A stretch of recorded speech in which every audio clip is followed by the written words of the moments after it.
You don't have an intro. Oh, yeah, No, wait.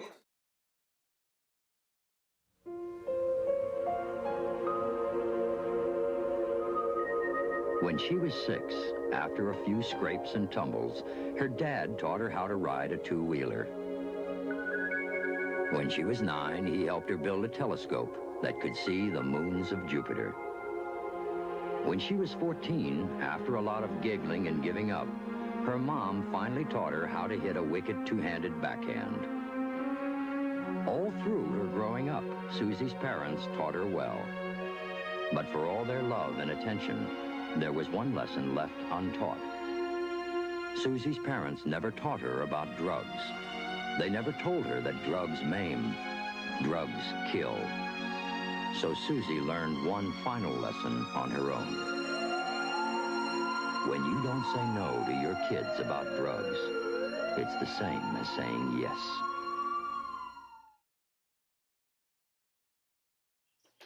Welcome to KTAA Nation. Today we will be discussing American politics and government policies. In what ways has the government affected business growth throughout the 20th century? Well, I would say that, late 1800s and before the turn of the 20th century, industrial trade in America was really starting to go up, and business such as oil and steel were becoming more popular. And there were these two people, Andrew Carnegie, who was in charge of the steel business, and John D. Rockefeller, who was in charge of the oil business. Yeah, Carnegie was like a nice guy too. He always wanted to be able to find ways to sell his items for less. Exactly, like a captain of industry, for example. Yeah, and then the robber baron. Yeah. He was not the best. Just wanted money. Rockefeller in this sense. Yeah. Wasn't that because of the laissez-faire? Because the government could not interfere with people's businesses. It was more of a. I think it was more of a policy that the government was like, "We'll stay out of the business." Yeah, it was business." just the approach that they were taking to the matter at the time. Until the Sherman Antitrust Act came in, it was just like, it was against trust. Yeah, you can't have a monopoly. And so, after while this was all happening, we had three main presidents at the time. So we had Teddy Roosevelt, Taft, and Woodrow Wilson, the Progressive era presidents. Yep. And so, if you look at how much they affected this era, Taft clearly had the most effect. Yeah, and then I think Roosevelt had about half of what Taft did in his presidency. Yeah. What do you guys think about labor unions? Did they rose because of that? Why do you think they I think they were becoming increasingly popular because workers were not being treated well, and they wanted that sense of security. Yeah, they wanted that minimum wage and sort of set standards for what work is going to be like in America, because the conditions were terrible in factories. Wages were so low that women and children were forced to work too. And there was this one incident in one of the Midwestern cities. I believe Hayes was president at the time, and it even required federal troops to be sent in. And it was very violent, so I guess the public kind of turned against it for a bit at that time. So after all this and Wilson's New Freedom and all the antitrust acts, the President Hoover was elected right before the economic crash. Yeah. So at this time, it wasn't good for him going in, but he didn't do a good job. Do you guys think that Hoover may have been reelected had the Great Depression not happened in his presidency? No, I mean, he was just really unpopular during that time, so there's little to no chance that he would have been elected again. I mean, if he works in the government, then he should be trying to best to help out. He wouldn't help the churches and charities. Well, exactly.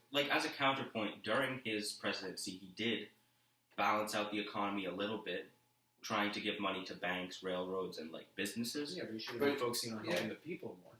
Yeah, he basically was just trying to make the people help themselves. I mean, the stance that he took during the issue was to just let it fix itself, which was not the way to go at all. He was hoping that churches and just good citizens would help, which obviously wouldn't happen. He even thought about making dams, a Boulder Dam, thinking that businesses would be more involved and that it would increase the economy, which it just didn't. So, I think the Marshall Plan and with that was after World War II. Yeah, that really helped us financially because when we aided those European countries, we created more job opportunities. We created like more factories. Well, I think that I guess. I think that during World War II, like isolationism and Well, before World War II. before, yeah, World War One, isolationism and the Neutrality Act kind of did the opposite of that. They went against what President Washington had wanted and No, they went. against it. Yeah, No, because Washington said not to be involved in Europe, which is what isolationism said. I think you just mix it up. Yeah, I mixed up too. I'm sorry, guys. With the World War II was World War U.S. policy of isolationism after World War I and before World War II, so when FDR was president. So basically the U.S. just trying to stay out of European affairs, which goes along with the precedent set by George Washington in his farewell speech at the end of his 2 terms. Yeah, that was because how people felt after the war, like after all the Yeah, damage they didn't that want to be happened and involved. everything, Yeah. Do you guys agree with that policy or no? I agree. I feel like after a big war like that, it's good to step aside and try to fix things in your country and regroup things. I think it's also important to maintain like relationships with other countries too. Yeah, I was about to bring that point up. Like, you need to keep strong relationships with these countries because, like, So should like, we be aiding them in the war? I'm not saying necessarily aiding them, but like I still think we should like. I don't think I we should would- have taken like an isolationist attitude. Yeah, towards I wouldn't like just everybody. completely step Okay. aside because we rely on like materials and like resources from these other countries. I think So that- yeah. on resources and materials, that's why the Pearl Harbor attacks actually happened, because the United States cut off trade with Oh, Japan. yeah. Good point. So after they cut off the trade for oil, Japan bombed us at Pearl Harbor in Hawaii, and it kind of forced the United States to go into the war. So Yeah, I think then that's right. Like maintaining good relationships with countries also sometimes would keep us out of tension and war between them. Also, if we keep good relationships with other countries, like if we ever need help, they're there to help us. Yeah. We have Like- allies. Sometimes having more power over those countries is also useful. Like if we remember in the late 1800s, imperialism Yeah. where we started taking over like small lands. Yeah, what was it? Hawaii, Philippines, Cuba. Cuba. It was Yeah, big three. but Cuba caused us a war though. The Spanish American Spanish War. American War. Yeah. What do you guys think about the war? Was Americans on the right side or Spanish? I mean, I think the yellow journalism at the time also kind of affected it. So yeah, there was just an unpopular like belief about all of that going around in the United States. So it didn't didn't show like the positives and the negatives. It only showed the negatives. Yeah, I agree with that. It's the media at that time was really important because it was just growing. Yeah, but the United States did get the Philippines for $20 million. So what do you think? Why was the reason we tried imperialism, try to expand? And everything? I mean, I think Trade, like the European nations were also doing it at the time in Africa, and the So- U.S. also needed to establish itself as Yeah. Yeah, it was I like a to power move. maintain power. power Yeah. move, yeah. And I think that it would just benefit us to have more land on other sides of the world, more resources, more places to trade from, Yeah. stuff like that, like more places for people to live. especially Exactly. since the U.S. population Yeah. was growing at the time. Yeah, a lot. So do you think? So he was relating the Pearl Harbor attack for World War II. Do you think our good relationships with France and Britain at that time helped us win the war against Germany? I think I would say so. yeah. They Yeah. played a pretty big They- part in our victory over I- Germany and those countries. I think The fact the Allies were able to group together, especially in the D-Day landings, Yeah. like that really changed the war. I think Yeah. that like our good relationship with them helped us finish off Germany real quick, so we can like focus on Japan and help us win the war. That time. Yeah. So Well, I think we actually That's finished it. off Japan pretty quick. No, but Japan. Well, Japan wouldn't Oh, stop for- fighting. Like, Yeah. we were forced to needed drop that unconditional bomb. surrender. That's what made us create the atomic bomb. So So after the war, Germany gets divided into Yes. the Soviet side and the Allied side, with like U.S. Isn't there four Britain, and four France. zones? Yeah, but Yeah, but U.S., they Britain, mixed and France combined together. yeah, Mixed. so it caused a lot of turmoil between us and the Soviet Union. leading to Yeah. bring up the Cold War. Yeah, so And the U.S. fight against communism, leading to our containment policy set by Truman or Eisenhower. Eisenhower? I was Eisenhower. Yeah. I really think. Also leading to our Marshall Plan. yeah, Yeah, The with 13 relating million back we to spent. that, Yeah. It it was important to spend that time to keep those countries from getting to give Russia more Actually, power, give the Soviet Union I think it was Truman. It was the Truman. I think it was the end of his presidency. No, I think Yeah. after that, the Truman Doctrine happened. Before that, it was Eisenhower. Truman Doctrine with I think Eisenhower just capitalized on that. He just Yeah. really emphasized that. Because I think like the principle. Cold War really began at the start of his presidency. Yeah. Yeah, so with this upcoming threat of communism, the U.S. started to make sure that we were watching out for communistic countries, and because the whole point of communism was kind of to spread it, like they wanted to spread it, so the United States wanted to stop Yeah, that. that was pretty much the whole reason why we went over to Vietnam. Yeah, so Yeah. Just Also before like the Soviets, like the U-2 incident when Eisenhower sent that drone in yeah. the Soviets and they got And also It was also the Korean War, right? Or was that was That was- 1950. Yes. Oh, yeah. that's cut down. No, that's no problem. It's no problem. People make mistakes. So anyways. yeah, after all this tension in Cuba and then going over to Vietnam, Ho Chi Minh started to make Vietnam communistic, which Do you, isn't good. I was going to ask you guys this question. Do you think that, so a lot of countries were becoming communist and the U.S. is kind of, giving money to other countries to stay democratic. Do you think it was important to, Vietnam itself, why go to war in Vietnam?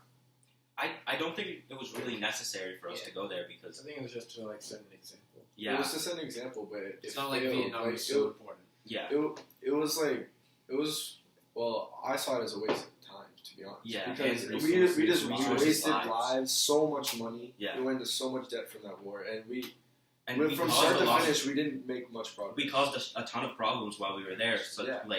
Rolling Thunder bombing, Agent Orange. Agent Orange, which caused People are thousands still of affected from that. yeah, thousands of birth defects. People died from it because they wouldn't survive childbirth. Also, the My Lai massacre. Yeah. A bunch of innocent civilians who had nothing to do with the war, and they just go and kill them for no reason. And also, it set this standard for when the troops did come home. They weren't respected. They were treated pretty differently poorly. by Yeah. American citizens, by their own neighbors or family, for example. They didn't receive any benefits. A lot of them suffered from PTSD, and they still suffer today. There's still soldiers that have Do you think the government would have done anything to help those people out rather than just let them be? Well, they should have, Yeah. but they didn't do anything. What would have been done at that time? So I think that a major question in the United States history is why did we have all these rules about immigration and women's working? Well, you kind of stop right there. Before we go to that, I just want to raise a quick question. How do you think Iraq compares to Vietnam? It's a very With similar the push- situation. Yeah. I'd say it's both cases are based on American paranoia. So Vietnam was about communism, and Iraq was and about Iraq was terrorism. about Saddam Hussein. Yeah.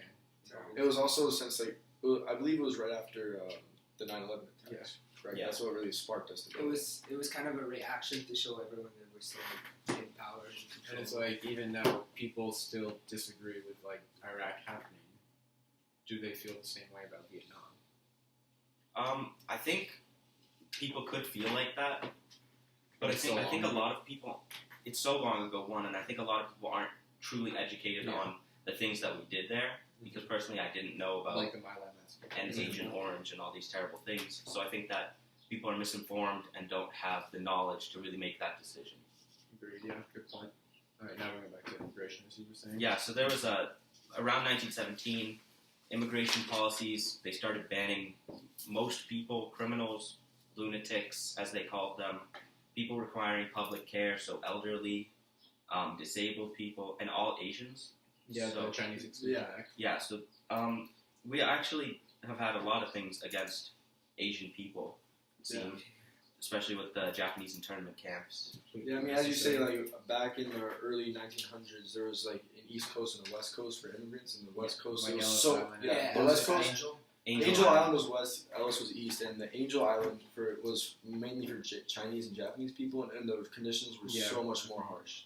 They were questioned and attacked, and it It's was just strange because, in the 1840s, the U.S. was arms open to immigration. The Irish, the Yeah. Germans, they were all coming in. Everybody was an immigrant, and Yeah. now they're rejecting the immigrants. Yeah, I think that would I think that It's interesting. relates a change. lot to today, actually, modern day America. Definitely. It really seems like the U.S. in today has been favoring people coming from Western European countries countries because they're like educated or whatever. Yeah, and I think that this whole, like, during Donald Trump's presidency, we've kind of hit this area where people are just, like, afraid of people who are Muslim, and, well, they can, like, xenophobia. But I think that goes against the American ideas because the people who came here and tried to live here and create a new land, they created it for They freedom. love their land for Yeah. freedom. And they wanted to try new things, so it's So not now we should be right. saying the same. Yeah, it's Yeah. not right to Yeah. just get in the educated and the ones who are living a good life and leave out the people who want to change and want to live a better life.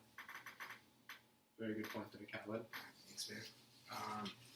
But what do you? So since we're talking about that, and like, how do you think the government like switched back and forth being involved in like people and like citizens' life? Well, I think definitely with all the immigration laws, people couldn't get family members or friends from where they were from, or Sometimes families can be split up, Yeah. and we're even seeing that today. They were as treated well. very poorly.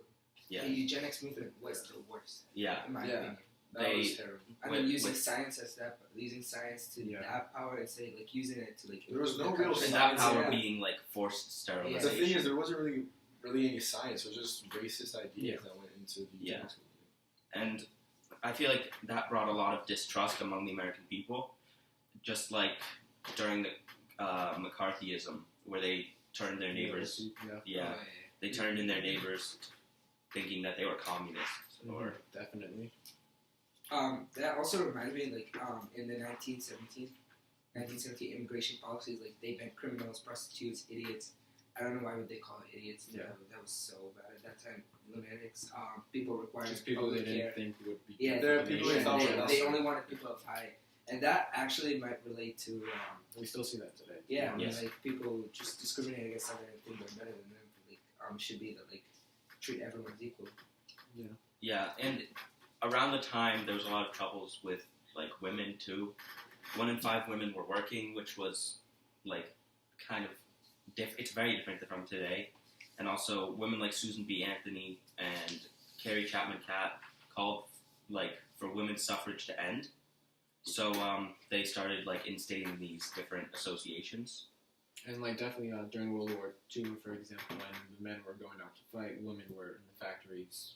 And Conference Take It away was, jobs. it was a Yeah. great opportunity. And then, for but then when people. women came back, like they just shifted back. Yeah, They forgot nothing fits. everything they Yeah, had. exactly. Also, that for the African American people, it was really unfair for them to fight for their country, but then when they come back, They're don't treated cheat. poorly. Yeah, they're treated. And also not like after appreciated. the war as well, like women like they had a picture painted of them as like a working housewife, just taking care of the kids and staying at home, which really was not good. They should have been making progress. And I getting just think it's into line crazy of that work. it took until all the way until the 1920 for women to even get the right to vote. Like that's how Yeah. bad it was back then for women, and it was it's really unfair. Yeah, I mean, even when women like were given right to vote and like think about like African American being started to give given right. So if you feel that if African American outside were segregated, even when they're given like rights, they weren't granted. They weren't really. But think about it: a woman in her house, her husband might not let her like go out and vote and like practice that right sometimes. yeah. I think that also women, when they started coming into like the general workforce, they were treated a lot differently than the men workers. And I think that may be true to this day. And yeah. And like also, as we were talking about earlier, in like the 1920s, like interracial marriage was also illegal at the time. And then Yeah. 40, 50 years later, in the Supreme Court case of Loving versus Virginia, they ruled it as unconstitutional. It took that long to make that change. Yeah. And yeah, all this has affected modern society where people are homophobic and don't accept gay marriage still. So Do you think that like if we go back a little bit to like the when a lot of groups came in, do you think that when they created those urban cities and like living their lifestyles, like maybe the Italian just created like a small place where they're all Italian, Irish. Do you think that made that's what made the American citizens feel like maybe if they see businesses growing there and they're getting more money, they feel like they were taken away from it and like as if they're living in Italy but just in America. So it was kind of like taken away from the American Yeah, they're culture. not being American, and they're like. Do you think that was the reason that they went against the immigration of the times? I mean, it could be. I find it strange because like America is like known for its like all the different exactly. cultures. So when like it they're was created, yeah, there were multiple people. it's not there's not really a sort of like an American culture. These groups like are kind of what create like But I think American I lifestyle. think I understand what Khaled's saying. At the time, there was kind of like social Darwinism, right? Like people thought that one race or group of people was superior to others purely based on not so much who they are, but who their ancestors were. So, yeah, I understand what Khaled's saying, and I think it did cause a lot of problems with immigration at the time. No, I'm Well, agreeing with that. I'm just saying. It's not that big a problem. It's just like a small area, like a city block, for example. Because again, these people came from a different country. Sometimes they still want to feel like they're at home. Yeah, So, the people who speak their language Yeah. or have the same customs or cultures, religion, that sort of thing. Yeah. exactly. I think we're out of time. I'll see you all next week. See you guys. Hopefully next Monday. Monday when Yeah. we discuss hopefully further more information.